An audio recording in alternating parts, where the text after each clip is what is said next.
আবারও চলে এসে একটা নতুন ভিডিও নিয়ে। দেখতেই তো পাচ্ছ আমি পুরো রেডি হয়ে গেছি। আর আমি এখন যাব একটু বাজারের দিকে। আর আগের সোমবার আমি জল ঢালতে পারিনি, প্রথম সোমবার, এই জন্য ভাবলাম যে সেকেন্ড সোমবারটা ঘরেই জল ঢালবো। এর জন্য দেখো আমি এখন কিছু ফুল, তারপরে মিষ্টি সব কিছু কিনতে যাবো। তাই জন্য দেখো রেডি হয়ে গেছি। তারপরে এসে স্নান টান করে জলটা ঢালবো।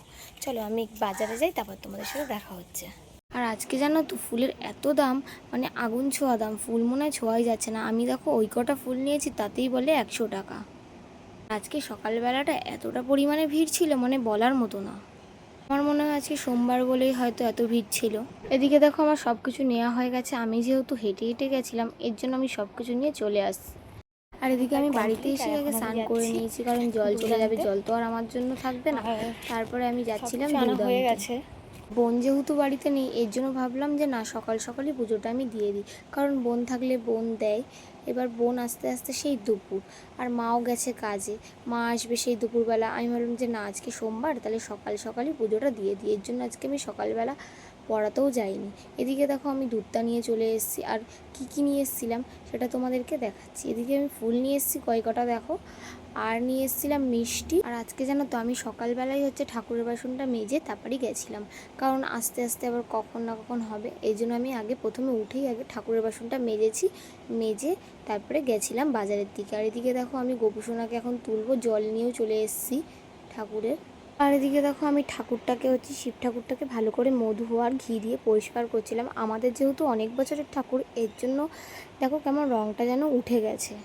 এদিকে যেহেতু আমি সব কিছু আগে থেকে রেডি করে নিয়েছি, দেখো দুধের মধ্যে যা যা লাগে, ঘি, মধু, আরও অনেক কিছু দিয়েছি। দিয়ে তারপর দেখো ভোলে বাবাকে প্রথমে স্নান করিয়ে নিচ্ছিলাম। তারপরে ভোলে বাবাকে স্নান করানো হয়ে যাওয়ার পরই আমি আমার গোপুসোনা দুটোকে উঠিয়ে দিয়েছি। উঠিয়ে দেখো ওদেরকেও আমি দুধ দিয়ে স্নান করিয়ে নিয়েছি, কারণ ওদেরকেও যখন ভোলে বাবাকে স্নান করাচ্ছি, ভাবলাম ওদের দুজনকেও স্নান করিয়ে নিই। এই জন্য দেখো ওদেরকেও আমি স্নান করে নিয়েছি ভালোভাবে। তারপর ওদের গাটাকে একটুখানি ভালো করে পরিষ্কার করে দিচ্ছিলাম। ওদেরকে আমি স্নান করানোর পরই ওদের দেখো দুজনকে নতুন জামা পরিয়ে আমি তারপর ওদেরকে খেতে দিয়ে দিয়েছি। আর এদিকে দেখো আমার পুজো দেওয়া প্রায় কমপ্লিট। তাই দেখো একটুখানি প্রদীপ আর ধূপকাঠিটা দেখিয়ে নিচ্ছিলাম ভগবানের দিকে। দেখো আমার ঠাকুরটা দেওয়া হয়ে গেছে, চলো তোমাদেরকে দেখাই।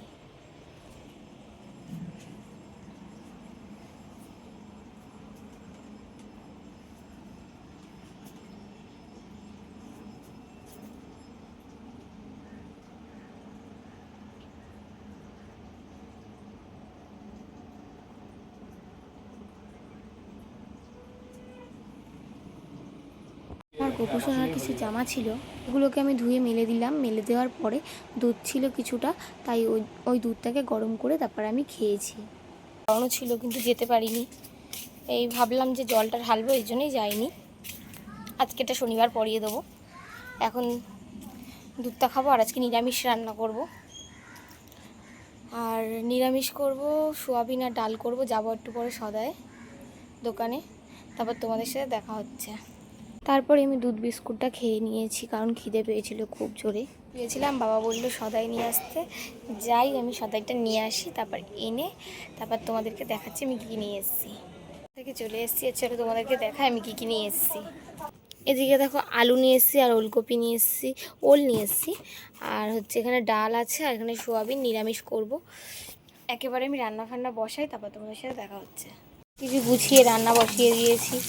এদিকে মানে ওল আর আলুটাকে ভাজছি। এদিকে দেখো মশলা করে রেখেছি। এদিকে দেখো ভাতটাও বসিয়ে দিয়েছি। এদিকে সোয়াবিনটা সেদ্ধ করে রেখেছি। সোয়াবিনগুলো দিয়ে তারপরে আদা জিরা পেস্ট করে রেখেছিলাম, ওটাই দিয়ে দিলাম।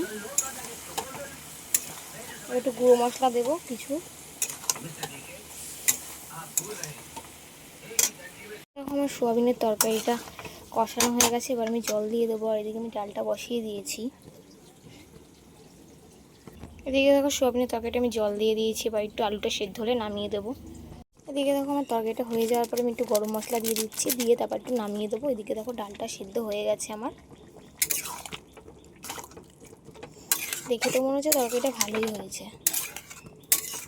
আজকের ভিডিওটা এই পর্যন্ত। ভালো লাগলে লাইক, কমেন্ট, শেয়ার করে পেজটিকে সাবস্ক্রাইব করে পাশে থেকো।